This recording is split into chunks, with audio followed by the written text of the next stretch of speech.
Pascal Struijk, Virgil van Struijk, whatever you want to call him, you can have my babies. Oh my lord, what a goal, what a play, what a point. And it was looking for a hot minute there, like Leeds were just gonna slowly ebb away into championship obscurity. But who rises like a salmon and saves Leeds United hopes and dreams but Virgil van Struijk, the Dutch giant, the Dutch legend, saves Leeds United's hopes and prayers. We're not out of it yet by a long shot. And if we'd won today, I think, you know what, we actually might have been. But it is going to go down to the last game of the season and the tension is still there. But finally, for the first time in what feels like eternity, Leeds United fans have something to cling on to, something to celebrate, something to grasp, some sort of hope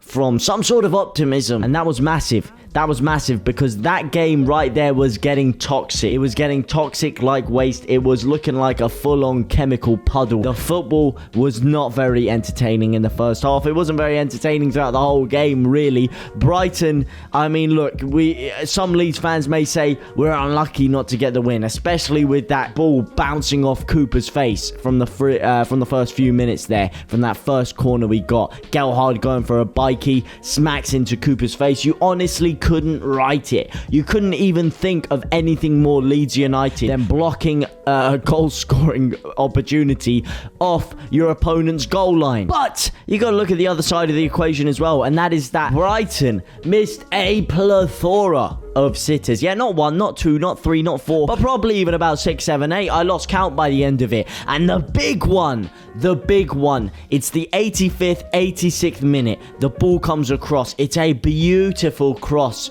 to Danny Welbeck, the goal scorer. And he's there, one-on-one. No defender anywhere near him, not within a 3-meter radius of him, and he has a clear header on goal and he shanks it wide. And right when that happened there, sometimes you can just feel things, sometimes something resonates, something clicks. And when that happened, I literally said it to everyone on stream. I said, that right there from Danny Welbeck, is that the moment that keeps Leeds United in the Premier League?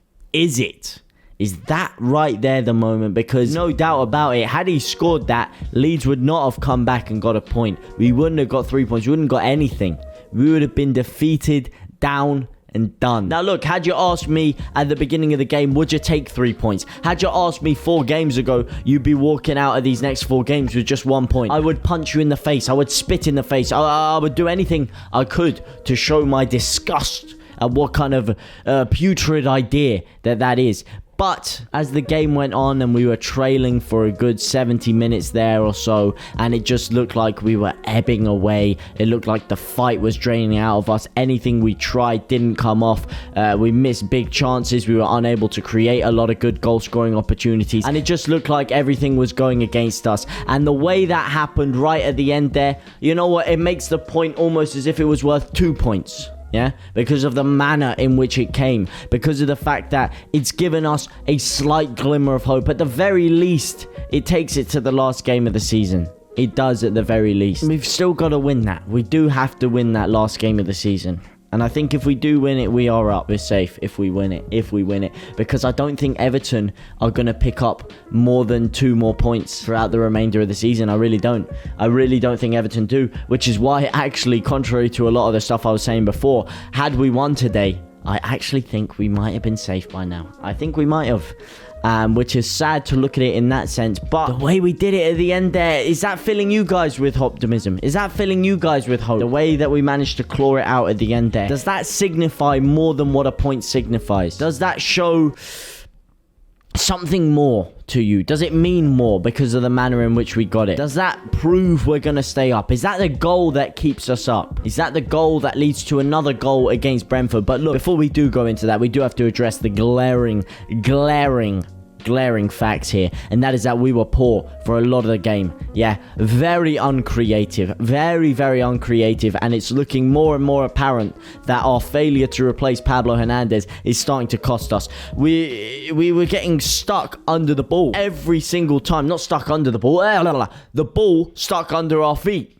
Yeah, so many times we started to spring off a counter-attack. Someone would be so slow. One great example being their goal. Their first goal. Well, their only goal. Through Danny Welbeck, yeah? We go on, we're springing on the counter-attack, we commit men forward. Rodrigo has an opportunity to play it out to the left. I believe it's Jack Harrison down there. Great opportunity to play it to him. Instead, he holds on to it 1, 2, 3, 4, 5 seconds, doesn't release it quick enough, and then gets dispossessed, and they come straight down the other end and score. These players are not playing the ball quick enough. Yeah, it's not moving quick enough. We're spending too long on the ball before we make these vital decisions. And it was a beautiful finish by Welbeck. It was a beautiful finish, but it was just poor defending. And giving away another early goal. You know, when we were playing under Marcelo Bielsa, and everything we did was muscle memory. Bang, you see this guy here, you're going to play it, you're going to make this run. You know the exact diagonal, the exact angles to run at, the exact speed, the exact pace, exactly when and where to pass the ball, to do whatever, to create something. But now, we don't really have that. We're looking around for 5 seconds like, oh, is someone going to make the run? Like, the amount of times I saw Calvin Phillips pick the ball up and start waving his arms around like this, like, oh, can someone give me an option? Can someone show me where I'm meant to pass the ball? The amount of times we got the ball through to Gelhardt, and I will get on to Gelhardt for his beautiful piece of play. But Gelhardt today, it was a real Jekyll and Hyde performance, if you ask me, because he got the ball stuck under his feet so many times in that game. So many times he was so close to springing on a counter-attack or something, and he just, I don't know, he seemed quite clunky in there. He did seem quite clunky, and I was quite critical of him. But you know what? I take all of that back, my man Gelhardt, every single last drop, because what you did for that goal was nothing short of sublime. How's your bottle, son? How's your composure? In the key pivotal moment, 92nd minute of the game, inside the box. Yeah, the amount of times we'd got inside the box before and just completely shanked it, tried this little flick with the outside of the foot and it not paid off, was incredible. But how is your bottle? Bang, he takes it down. He's so cool, he's so calm. Flicks it over the leg of the defender. Hops over it as he does. Doesn't try and dive down and gets a penalty. Hops over it. And then whips it into the back post. Gently. Whips it's probably the wrong word. Gently flicks it over to the back post where Virgil van Struijk is waiting to pounce and finish it. And it was a beautiful, beautiful, beautiful assist by Gelhardt. And there were some good points in the game by Leeds. Rafinha especially, who a lot of people are saying, has he played our last game for Leeds? Of course he's played. But not for Leeds, at Ellen Road, of course he has. And then there was also talk about Calvin Phillips as well. Now, the thing with Calvin Phillips, I think it's that maybe if we go down, then that definitely will be his last game at Ellen Road. I don't necessarily agree with the fact that if we stay up, he's gone either way. I think if we stay up, Calvin Phillips will stay, and maybe he was just soaking in the atmosphere. I think Calvin stays if we stay up. Rafinha definitely won't though, and Rafinha again, one of our shining lights today. One of the only guys really, well, not the only guy really trying. There was a lot of people trying in there, but the only one that actually looked like they were going to create something a lot of the time, and it was Rafinha. And he did get unlucky. What a beautiful free kick he whipped in that unfortunately was just saved by Sanchez. What I will say he does need to do, get off the corners, yeah?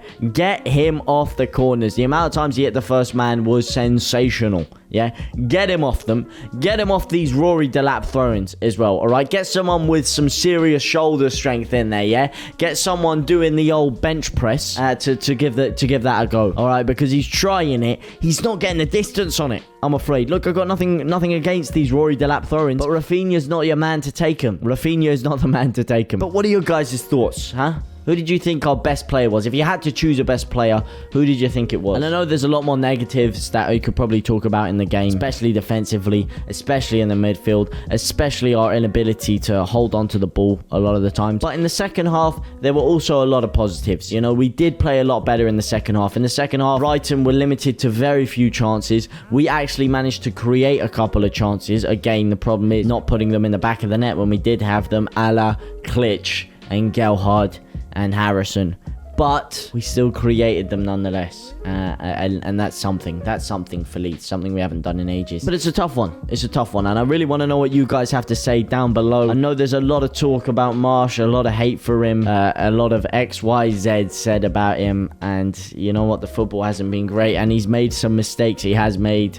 a few mistakes, but we're going into the last game of the season, all right? So all we can do now is they've given us a little bit of hope, a little bit of something to fight for with that last minute equaliser. And all we can do is support the players and support the manager in that final game and hope and pray that things go our way. But what do you guys think? Do you think we'll stay up? Do you think that point was not necessarily enough to keep us up, but enough to spur us on to stay up? Or do you think it could be enough to keep us up? I'm very, very interested to hear what you guys have to say about that down below.